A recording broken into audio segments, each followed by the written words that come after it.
Joining me now to keep the conversation going is former U.S. Ambassador to Russia, Michael McFaul. He's also an NBC News International Affairs analyst. Ambassador, thank you for joining us on this hugely significant day.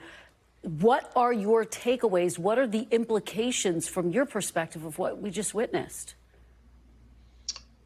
Well, first, as an American, this was a tragic, sad day. This should not happen in the Oval Office. We should not be berating people that are fighting to save their country. It just got off the rails. It's unfortunate because it could have been a great day. This minerals deal was a good for both sides. I know that the Ukrainian side was looking forward to signing it. And the bottom line is that this does not serve America's national security interests. Let's leave aside Ukraine. It is not in our interests to do things that help Vladimir Putin. And that's what we saw today. This is a gift to Vladimir Putin, the dictator of Russia, who for the first time since 1945 launched a full-scale war complete with annexation in Europe. That is not in our national interest to be on that side. And I hope, to your question about implications, that the diplomats can get involved here. I did diplomacy. I did White House sprays. As you know, you don't do diplomacy in front of the press in the Oval Office. That's just diplomacy 101. Get behind closed doors and start talking. And number two, Secretary Rubio now has to start to do his job. We need him to get this back on track. And we need him to do that for America's national interests. Well, to that point, Ambassador, can you just help put this into context? Because it's not hard to imagine tempers flaring behind closed doors. Yep. But I've covered the administration going back to the first Obama administration. I can't remember anything that comes close to approaching this level of intensity. Is that accurate? How do you see this? And talk about the divide and why it's important that if tempers are going to flare, they do so behind closed doors.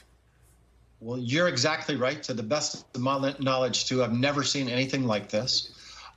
It's a mistake. I want to underscore, blame both sides if we have to. But I did work at the White House, right? I organized these sprays. I organized the talking points. I wrote the talking points for President Obama. Trump needs some staff here. This is not, he just loves to riff. And when he riffs, we don't have time to go through it all, but he just says things that are not true all the time. $350 billion. Putin's not responsible for this. There was no war on my watch. There was a war in Ukraine for the entire time that President Trump was the president of the United States. He forgets the war started in 2014, escalated in 2022. But the main point is we've got to get this back on track because it's not in our interest to have a blow up with Ukraine. We're alienating all of our allies in Europe. We're making all of our partners around the world nervous. I mean, think if you're Taiwan right now watching this, what does that mean for them? We've got to get this back on track, and we got to get behind closed doors. I've had explosions like this with Russians in negotiations, but they weren't with cameras on. And we've got to get this back on track. Well, you take me to my next point, Ambassador. I want to play an exchange. This was from the end of that Oval Office spray. This was about Vladimir Putin. Listen, and I'll get your reaction on the other side. All I can say is this.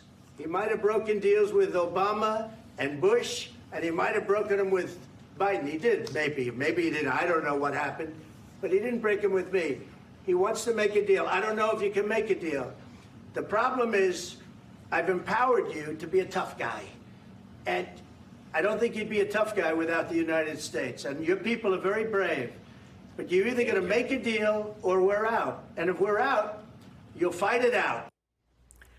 Ambassador, what are the potential ramifications of President Trump arguing, yes, Putin's broken deals before, but he doesn't think he will with him? You obviously are someone who's quite familiar with Vladimir Putin. What do you make of that? So there are two, and I'll be diplomatically and generous, two misstatements that the president just made, just in that clip. Number one, what deal is he talking about that he negotiated with Vladimir Putin? He didn't do any deals. A New START agreement, did he do a deal? No. Did he do a deal on Iran? No. Did he do a big trade deal with Putin? No. Did he end the war in Ukraine that we're fighting in eastern Ukraine for his entire presidency? No. So this myth that he's some big deal maker, maybe he was in New York, I don't know his history there, and maybe these kind of tactics work, you know, when you're doing real estate deals, but there was no deal to be broken because he didn't achieve any deal with Vladimir Putin. Number two, when he says that we made President Zelenskyy a tough guy, he's partly right. The United States gave President Zelenskyy and his warriors the means to fight to stop Putin's invasion where they're at today. It is a miracle, by the way, that they're where they're at today and not occupying all of Ukraine. But let's be very clear about that. President Trump didn't do that. President Trump and his party delayed assistance for 6 months while Zelensky's soldiers were slaughtered on the battlefield. The Senator Vance, sitting in that room wanting some praise from President Zelenskyy, he voted against that aid package. That is a fact, everyone. Google it.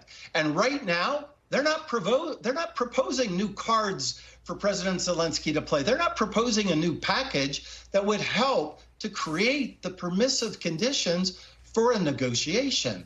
So I hope they rethink their negotiating strategy, because right now they're just giving Putin everything he wants and getting nothing in return for our national interests. Ambassador McFaul, thank you so very much for joining us on this historic day. As always, we really appreciate your insights. Thanks for watching. Stay updated about breaking news and top stories on the NBC News app or follow us on social media.